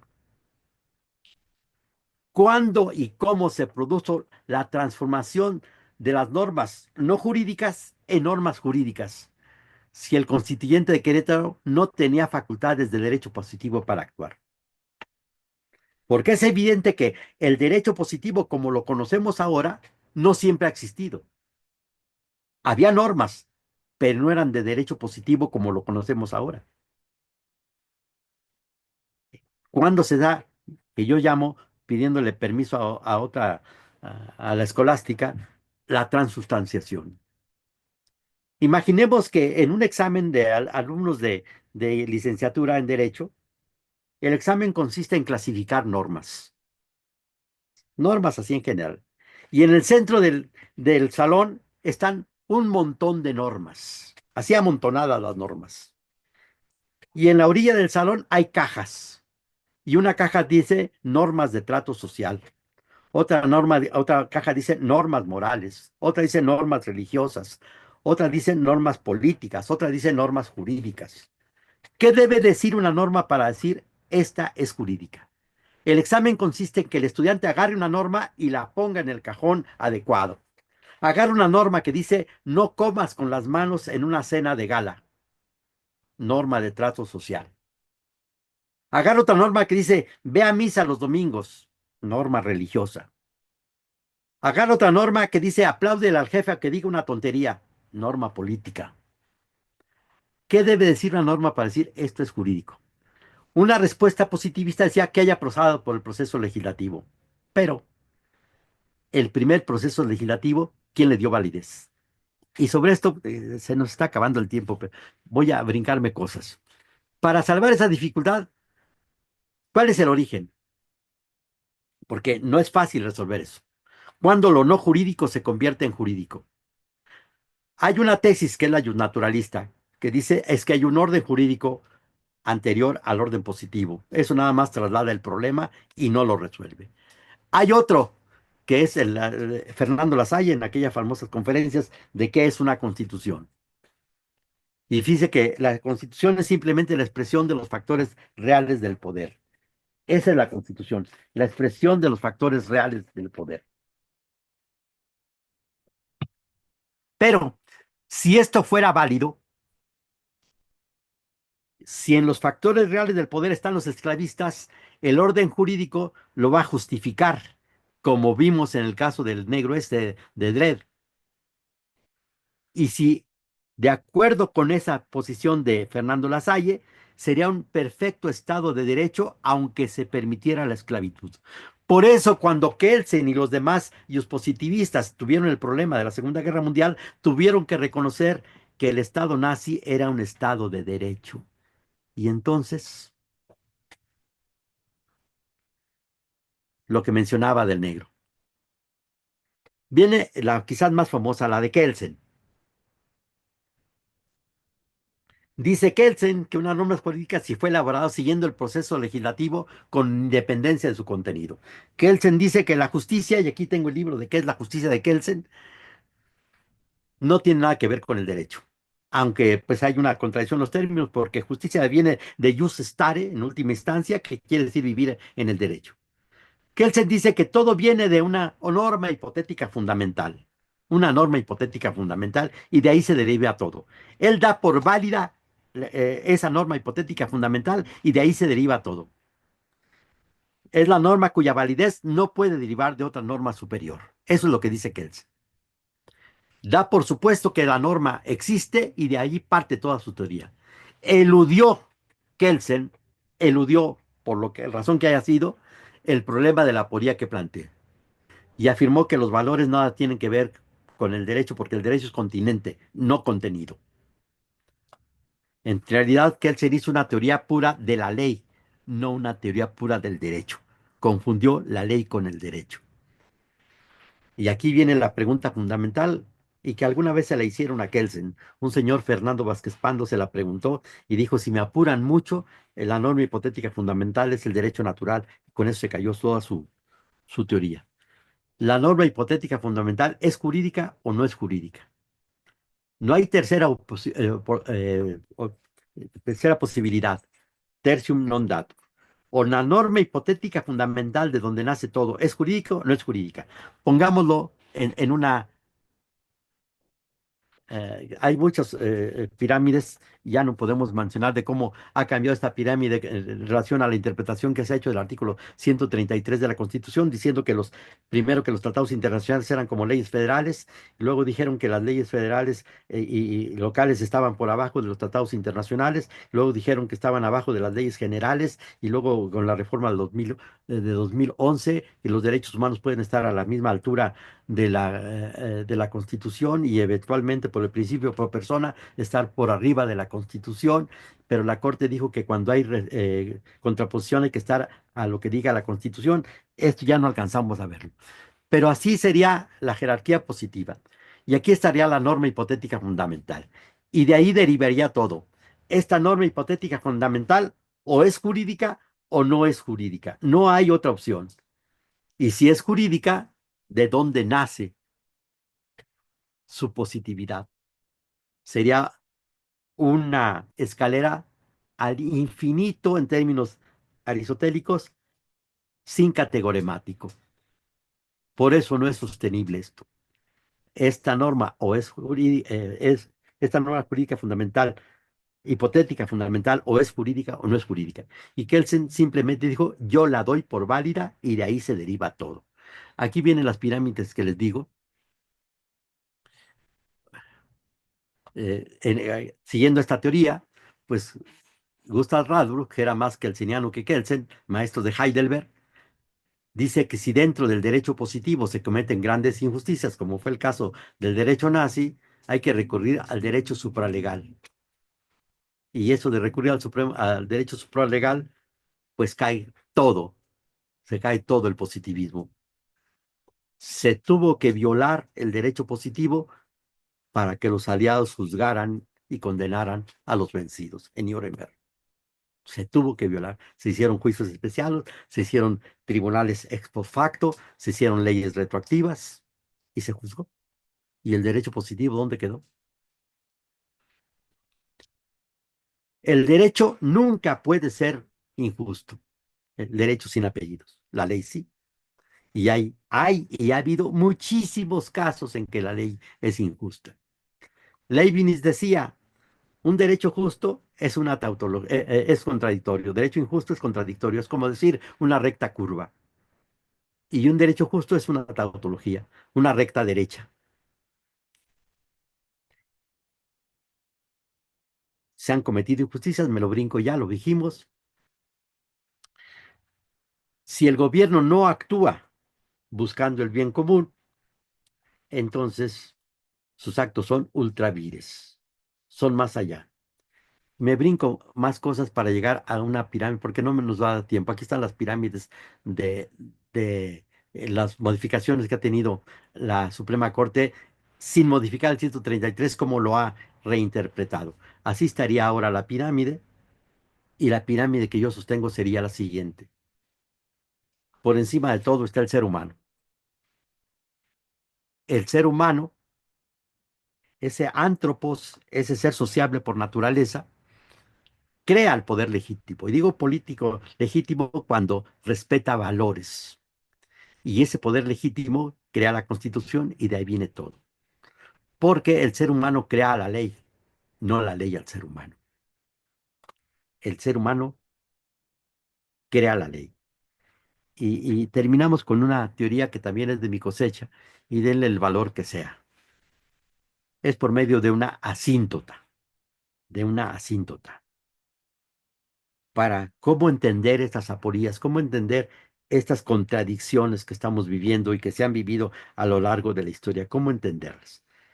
Le pedí prestado a la ingeniería, es la expresión de asíntota.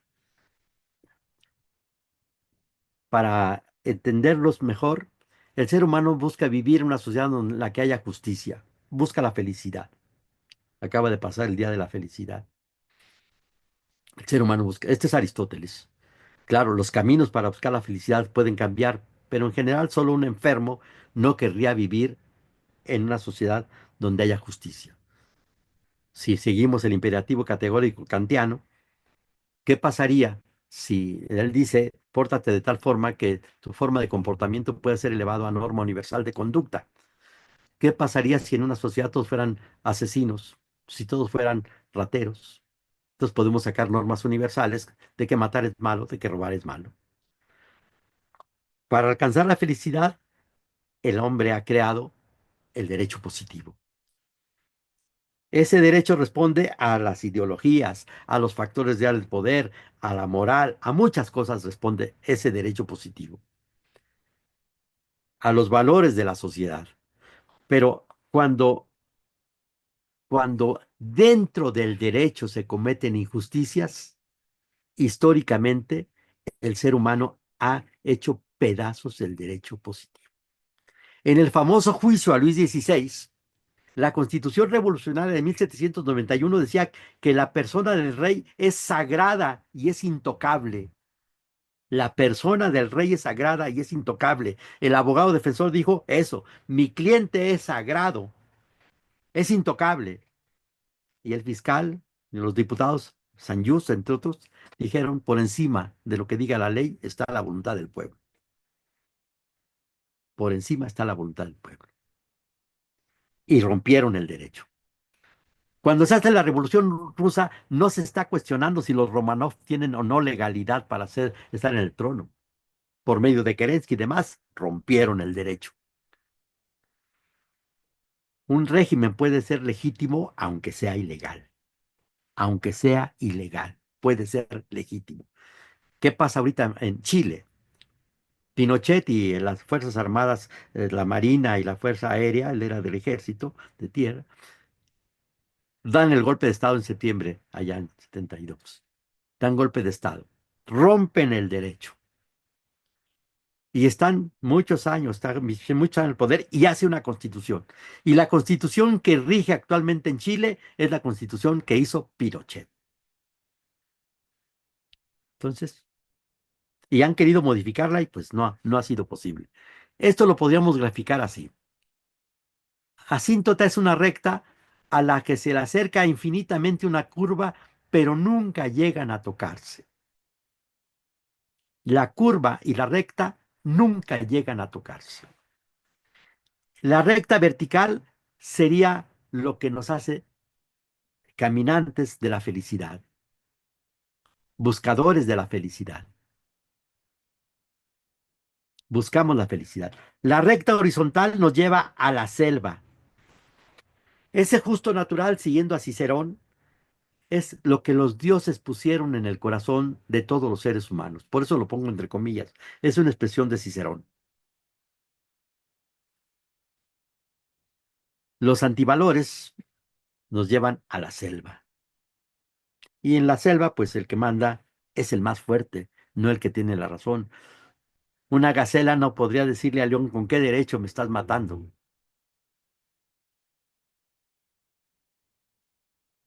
Pero en todos los países, como lo expresé, hay un rompimiento del derecho positivo. La curva es la ley. La curva es la ley. La ley puede ser una buena ley que nos lleve a la felicidad o puede ser una mala ley que nos lleve a la selva. Y esos ejemplos que pusimos de la esclavitud, el negro ese azotado, los negros esclavizados, en los zoológicos, están dentro de la ley, pero nos llevan a la selva. Nos llevan a la selva. Y siempre cuando se nos llevan a la selva, hay un rompimiento, que puede ser violento, con mucha frecuencia es violento. Por eso las revoluciones. Aquí había una canción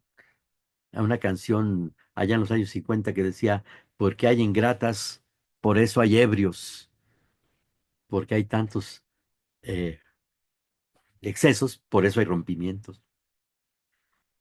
Y esa recta nos lleva a los derechos humanos. Estoy poniendo como primer derecho la vida, porque si no estamos vivos, ¿para qué todo lo demás? La libertad, la igualdad, la seguridad jurídica. Pleito que sería, nos saldríamos y no habría tiempo ya. ¿Qué es más importante, la igualdad y la libertad? O la libertad. Si nosotros decimos que es más importante la libertad, somos de derecha. Si decimos que es más importante la igualdad, somos de izquierda. Y después vienen los otros derechos ya por las llamadas generaciones de los derechos humanos. El derecho sin apellidos nace de la dignidad del ser humano. El derecho positivo, el que hace los parlamentos, nace de los factores reales del poder, sean cual sean estos. A mayor cercanía de la curva con la recta vertical, mayor felicidad. Y por último, en la medida en que haya menos distancia entre la ley y el justo natural, tendremos una sociedad más justa y el ser humano será más feliz. Es cuanto. Muchas gracias, doctor. Eh, Sobre todo siempre nos deja reflexionando con una gran profundidad todos estos temas. Creo que quienes estamos ahorita aquí presentes pueden constatar las palabras con las que inicié su presentación, verdaderamente magistral. No sé si haya oportunidad, si ya estén muy cansados, si podamos abrir un poquito al diálogo con algunas preguntas, si usted lo considera pertinente. Por mí, adelante. Te mando siempre en cuenta que el cerebro aguanta mientras aguanta una parte menos noble de la anatomía. Ok, muy bien. Bueno, no sé si alguien quiera hacer alguna aportación, solamente con abrir su micrófono. Adelante, por favor. Un honor Sí, escucharlo, doctor Núñez, Mónica este, Patricia, y adelante, por favor.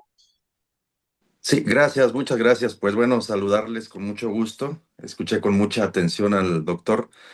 En muchas cosas, pues no coincido, sobre todo porque los contextos en los que se ha expuesto han tenido a través del tiempo que ser complementarios. Por ejemplo, la derrotabilidad del derecho, la argumentación jurídica, los principios y valores que se incorporan después de la Segunda Guerra Mundial, precisamente para darle un soporte mayor al derecho y dejar sin efectos las ideologías y las posturas, precisamente, que vulneran los principios de justicia. En ese sentido, creo que el contexto, digamos, y la evolución del derecho han tenido que irse adaptando con todas estas figuras, fundamentalmente en los principios y los valores, como una autenticidad de la validez del derecho. Cosas que desde luego pues no conocíamos hasta antes de la Segunda Guerra Mundial, y cuando aparecen eh, las posturas como argumentos y estas posturas precisamente consagradas en los principios y valores para darle una validez al derecho, reestructura la conceptualización del mismo derecho. Entonces, ahí creo que habría que trabajar muy fuerte y en los aspectos de la derrotabilidad del derecho, entre otros muchos principios que han hecho precisamente el que la ciencia jurídica pudiera ser vista desde diferentes aristas y no solamente desde el punto de vista de la ley, porque si no sería maniqueo, digamos, las posturas serían muy maniqueas en tratar de encuadrar digamos, los ejemplos históricos a algo tan complicado como pudiera ser hoy en ese entendido, pues el complemento, ¿no? De estas etapas. Sobre todo yo me quedaría después de la Segunda Guerra Mundial, donde hay una reconfiguración y los principios y los valores como una identidad de validez del derecho, pues se hace presente. Entonces, por ahí hay una anécdota, o muchas anécdotas que suceden precisamente en diversos contextos, cuando el derecho, pues es o se ha presentado con evolución. También un poco ahí las cuestiones que tienen que ver con precisamente con la argumentación jurídica, fortalecen las posturas frente a las autoridades jurisdiccionales, en donde ya no se le deja tanto a la autoridad poder hacer lo que se le dé la gana. Nos decía el doctor Ochoa Hoffman, lo que quisiera darle su regalada gana. Precisamente ahora debe haber una justificación de la interpretación jurídica, debe haber una justificación del marco normativo que estás invocando. Entonces, un poquito ahí nada más con esas inquietudes y esas dudas respecto a la brillante exposición del doctor. Muy amable. Pues muchas gracias, doctor Esaú. Aquí habría algunas preguntas fundamentales. Eh, Vamos, por ejemplo, a hablar de la retroactividad de la ley. Las leyes con las que se juzgaron a los nazis no estaban tipificadas. Crímenes contra la humanidad no estaban tipificados. Y esto llevaría a una pregunta todavía que daría lugar a otra reflexión. El 14 dice lo conocido de que a ninguna ley se dará efecto retroactivo en perjuicio de persona alguna. Y la pregunta aquí fundamental, llevándola tanto al ámbito de los nazis como de nuestro mundo, de nuestro México, la pregunta sería, ¿la Constitución puede ser retroactiva para perjudicar? Retroactiva para perjudicar. Nosotros tenemos una Constitución de 1857. De acuerdo con esa Constitución y las leyes que de ella derivaron, quien era dueño de la tierra era dueño del subsuelo, como es en Estados Unidos. Y por eso las compañías petroleras explotaban el petróleo. Viene la Constitución de 17 y dice, no, el subsuelo, el petróleo, es de la nación. ¿Se les debe aplicar retroactivamente esa disposición a todas las compañías, tanto mexicanas como extranjeras, retroactivamente para perjudicarlos? El asunto creció, llegó a la Corte. Y nuestra Corte dijo, por altas razones políticas y sociales, el constituyente puede establecer normas retroactivas para perjudicar y valen. Y por eso se siguió explotando el petróleo por parte de las compañías privadas. Pero todavía más. Los norteamericanos condicionaron el reconocimiento a Álvaro Obregón a que no se aplicara la Constitución, a que no se les aplicara la Constitución. Y vinieron los llamados Tratados de Bucareli, agosto de 1923. Esos tratados tenían tres partes. Una primera parte. Se indemnizaría a los norteamericanos por lo que hubieran sufrido desde la revolución, desde la guerra de reforma hasta la revolución. México desmantelaría toda su industria pesada durante 25 años y no tendría más industria pesada durante 25 años. Y lo peor, México no les aplicaría la Constitución a los norteamericanos. Y la última cláusula, la penúltima, dice, estos tratados que firmó el gobierno mexicano, Alessio Robles dice, nos dieron a firmar sin que pudiéramos leerlos. Y Fields Jurado y otros diputados, senadores que se opusieron, o los mataron o los secuestraron. Y dice la cláusula, estos tratados van a estar secretos durante 100 años, pudiendo prolongarse otros 50 años. Esto con lo que quiero decir es que tanto en la Segunda Guerra Mundial como en nuestro pequeño mundo, el poder rompe el derecho. Rompe el derecho. Y esto lo vemos, en este caso, en la Segunda Guerra Mundial, y no de ninguna manera estoy justificando a los nazis, pero ellos tendrían dentro del derecho positivo la facultad, y lo reconoció el propio Kelsen, por eso dicen que Kelsen votó con los pies en contra de la teoría pura del derecho, se fue a Stanford, también vino a México. Tenían derecho, desde el punto de vista positivo, para darse el derecho que quisieran. Y hay casos, como el caso del gran almirante Dönitz. El gran almirante Dönitz, que era el comandante de los submarinos alemanes y que fue el que sustituyó al canciller, fue juzgado y fue condenado.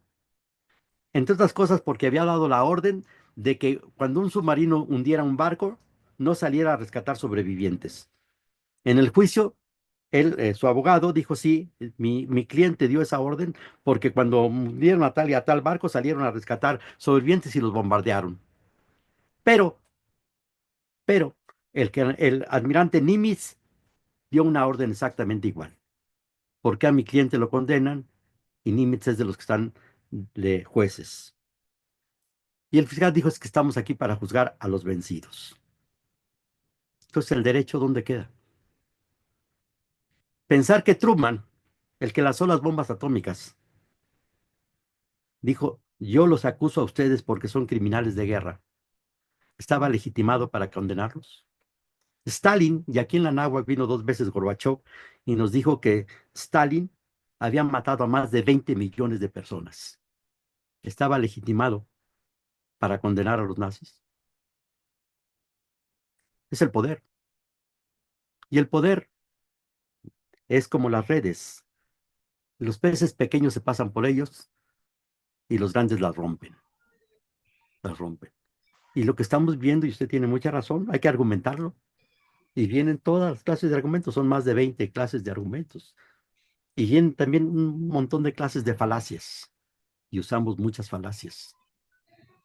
Pero el centro es que el derecho positivo es el derecho legislado, es creación de los que mandan. Y claro, eh, los jueces están limitados.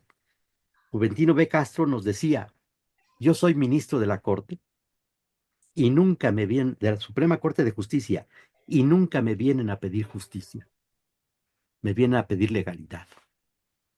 Pero ¿qué pasa si la ley es injusta? Hay que aplicarla aunque sea injusta, como en el caso del esclavo. Hay que aplicar la ley. Hay un caso, están en los juicios también, de acuerdo con las leyes alemanas, nazis, había que esterilizar a los discapacitados. Ley que estaba en 67 países, pero estaban juzgando a los vencidos. Y a los magistrados y jueces que aplicaron esa ley de esterilizar a los discapacitados, los condenaron. Y un juez en su defensa dijo, ¿tengo yo poder para inaplicar una ley? Ahora se dice, ¿no? Tenemos el problema, el grave problema del 19 párrafo segundo, el grave problema. Si un juez puede arrancarle hojas a la Constitución en expresión hecha por el ministro que conocemos, un juez puede decir, yo le arranco hojas a la Constitución. Acabado, pero empezaron las preguntas. Ya se metió ahí Sí, una maestra, alguien por ahí dejó alguien por conectados. ahí. Por Sí, eso es doctor. complicado. Y yo les decía, esto es un acercamiento. ¿Cuándo se vale romper el derecho? O nunca se vale romper el derecho. El derecho positivo. Nunca se vale romper el derecho positivo. Y viene el problema de la objeción de conciencia. Si estamos en una guerra injusta, ¿es válido decir yo no voy a la guerra porque yo no quiero matar? ¿O tenemos que obedecer la declaración de guerra y tenemos que ir a matar? ¿O podemos romper el derecho? Cuando a alguien lo van a fusilar en las leyes de guerra, sortean los rifles y a un rifle lo ponen con balas de salva y lo sortean para que cada quien diga yo no lo maté por la cuestión de conciencia. Y eso pues podemos platicarlo mucho más, pero el hecho concreto es que no todas las leyes son justas y que si el juez aplica solo la ley, aunque sea injusta, dentro de la ley se han cometido y se cometen graves injusticias y hasta contradicciones. ¿Qué hacemos con Simpson, el famoso deportista? A él lo acusaron de haber matado a su mujer. En el juicio civil lo declararon culpable. En el juicio penal lo declararon inocente. Mató y no mató a su esposa. Pudo haberla matado y no matado. Por eso las argumentaciones. Y las argumentaciones empiezan con los 4 principios. Causa, no contradicción. Tercer excluido. Identidad. y causalidad o razón suficiente. Por ejemplo, cuando una señora está embarazada. Una señora está embarazada aquí en el Estado de México cuando concibe. En la Ciudad de México una señora está embarazada cuando el óvulo fecundado se implanta en el endometrio. Y entre la concepción y la implantación en el endometrio pueden pasar 4, 5, 6 días. No sabemos lo que pasa allá en los entresijos de la señora. Pero una señora que concibió aquí en el Estado de México pasa a la Ciudad de México, aquí está embarazada, pasa a la Ciudad de México y ya no está embarazada. Regresa a comer al Estado de México, otra vez está embarazada. Se va a cenar a la Ciudad de México, no está embarazada. No hay tercera opción, tertium non datur. O está embarazada o no está embarazada. No puede estar medio embarazada. Y todavía más, ¿qué pasa si pone un pie en el Estado de México y un pie en la Ciudad de México? ¿Está embarazada o no está embarazada? La ley puede llegar a esas contradicciones. ¿Qué ha pasado tradicionalmente en varias ocasiones? En los términos del 74 constitucional, el presupuesto de egresos de la Federación debe estar aprobado el 15 de noviembre. ¿Y qué ha pasado cuando no lo han aprobado el 15 de noviembre? Por decreto detienen el tiempo. Y aunque para todos nosotros sea 16, 17, 18 de noviembre, para el Estado sigue siendo 15 de noviembre. ¿Qué pasó? O en Valencia, cuando los anarquistas tomaron en la Guerra Civil Española, tomaron el poder, tiempo pequeño, y establecieron una constitución de 2 artículos. Una constitución de 2 artículos. Artículo primero, aquí nadie está obligado a obedecer ninguna ley. Artículo segundo, nadie está obligado a obedecer el artículo primero. ¿Qué hacemos? Porque la ley es creación del ser humano y somos gente limitada. Por eso hay tantas contradicciones en las leyes. Por ejemplo, hasta 1992, el artículo quinto constitucional, en su párrafo quinto, decía: el Estado no puede permitir que se lleve a efecto ningún pacto, trato o convenio que tenga por objeto el menoscabo, la pérdida o el irrevocable sacrificio de la libertad, bien sea por trabajo, educación o por voto religioso. La ley, en consecuencia, no permite el establecimiento de órdenes monásticas, cualquiera que sea el objeto con que pretendan erigirse.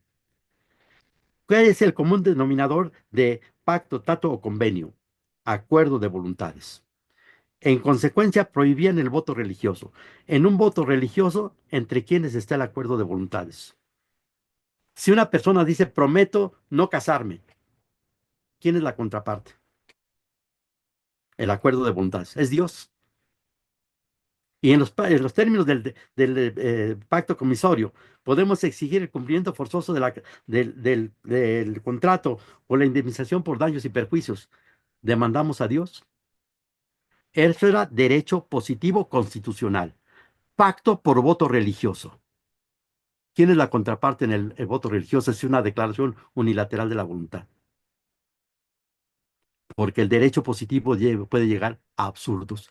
Quizás un absurdo también más históricamente curioso, cuando le dijeron a Calígula, que no se llamaba Calígula, que se llamaba Cayo, pero como era el hijo del general germánico y desde chiquito lo vestían de soldado, y los zapatos de los soldados Caligue se llaman, a él lo vestían de soldado y le decían Calígula por los zapatitos. Le dijeron que tenía que nombrar a un cónsul. ¿Y qué hizo? Pues nombró a Incitatus como cónsul, ¿no? Dentro del derecho positivo. O lo que está ahorita promoviéndose, los solimonios, casarse con uno mismo. ¿Cómo se exige la obligación ahí? Y luego el divorcio, ¿cómo va a ser? ¿Incautado?